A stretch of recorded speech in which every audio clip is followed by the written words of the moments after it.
ಇಂದು ಜಗತ್ತಿನ ಕಣ್ಣು ಭಾರತದ ಮೇಲಿತ್ತು. ಯಾಕಂದ್ರೆ ಭಾರತ ಮತ್ತು ಯುರೋಪಿಯನ್ ಯೂನಿಯನ್ ನಡುವೆ ಐತಿಹಾಸಿಕ ಮುಕ್ತ ವ್ಯಾಪಾರ ಒಪ್ಪಂದ ನಡೆದಿದೆ. ಈ ಒಪ್ಪಂದಕ್ಕೆ ಸಹಿ ಮಾಡಿರುವುದಾಗಿ ಸ್ವತಃ ಪ್ರಧಾನಿ ಮೋದಿ ಹೇಳಿದ್ದಾರೆ. ಅಮೆರಿಕಾದಲ್ಲಿ ಡೊನಾಲ್ಡ್ ಟ್ರಂಪ್ ಆಡಳಿತದಿಂದ ಸೃಷ್ಟಿಯಾಗಿರೋ ಗೊಂದಲಗಳಿಗೆ ಮತ್ತು ಅನಿಶ್ಚಿತತೆಗಳಿಗೆ ಉತ್ತರ ಕೊಡೋಕೆ ಈ ಎರಡು ದೈತ್ಯ ಶಕ್ತಿಗಳು ಕೈಜೋಡಿಸಿವೆ.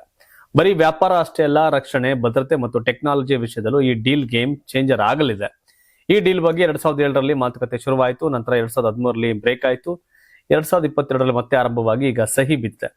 ಅಮೆರಿಕದ ನೀತಿಗಳು ಬದಲಾಯಿಸುತ್ತಿರುವ ಈ ಸಮಯದಲ್ಲಿ ಭಾರತ ಮತ್ತು ಯುರೋಪ್ ಒಂದಾಗಿ ನಿಲ್ಲುತ್ತಿರುವುದು ಜಾಗತಿಕ ರಾಜಕೀಯದಲ್ಲಿ ಹೊಸ ಅಧ್ಯಾಯವನ್ನ ಬರೆಯುವಂತಾಗಿದೆ. ಕಳೆದ 4 ವರ್ಷಗಳಿಂದ ನಡೆಯುತ್ತಿರುವ ರಷ್ಯಾ ಉಕ್ರೇನ್ ಯುದ್ಧವನ್ನ ಕೊನೆಗೊಳಿಸುವಲ್ಲಿ ಪ್ರಧಾನಿ ನರೇಂದ್ರ ಮೋದಿ ಅವರ ನಾಯಕತ್ವ ನಿರ್ಣಾಯಕ ಪಾತ್ರ ವಹಿಸಲಿದೆ ಎಂಬ ಅಭಿಪ್ರಾಯಗಳು ಕೇಳಿಬರ್ತಿವೆ. ಇಂದು ನಡೆದ ಸುದ್ದಿಗೋಷ್ಠಿಯಲ್ಲಿ ಯುರೋಪಿಯನ್ ಕೌನ್ಸಿಲ್ ಅಧ್ಯಕ್ಷರಾದ ಆಂಟೋನಿಯೋ ಕೋಸ್ಟಾ ಮಾತುಗಳು ಇದಕ್ಕೆ ಪುಷ್ಟಿ ಕೊಟ್ಟಿವೆ.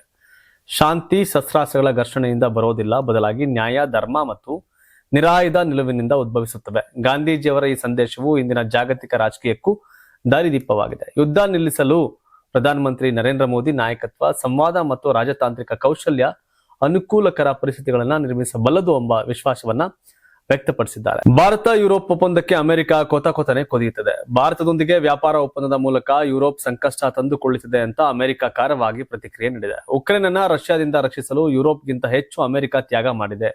ರಷ್ಯನ್ ತೈಲ ಖರೀದಿಸುತ್ತಿರುವುದಕ್ಕೆ ಭಾರತದ ಮೇಲೆ ನಾವು 25% ಟ್ಯಾರಿಫ್ ಹಾಕಿದ್ದೇವೆ.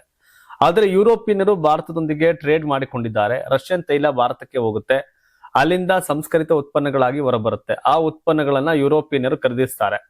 ಅವರ ವಿರುದ್ಧದ ಯುದ್ಧಕ್ಕೆ ಅವರೇ ಫೈನಾನ್ಸಿಂಗ್ ಮಾಡ್ತಿದ್ದಾರೆ, ಹೇಗಂತ ಅಮೆರಿಕದ ವಾಣಿಜ್ಯ ಕಾರ್ಯದರ್ಶಿಯಾದ ಸ್ಕಾಟ್ ಬೆಸೆಂಟ್ ಹೇಳಿದ್ದಾರೆ. ನೀವು ಸಣ್ಣ ಆಗ್ಬೇಕಲ್ವಾ? ಅದು ಒಂದು ಉತ್ತಮ ಆಹಾರದಿಂದ ಸಣ್ಣ ಆಗ್ಬೇಕಲ್ವಾ? ಪ್ರತಿದಿನ ನಮ್ಮ ಜೀನಿ ಸ್ಲಿಮ್ ನ ಯೂಸ್ ಮಾಡಿ ಯಾವುದೇ ಸೈಡ್ ಎಫೆಕ್ಟ್ ಇಲ್ದಂಗೆ ನೀವು ಸಣ್ಣ ಆಗ್ತೀರಾ.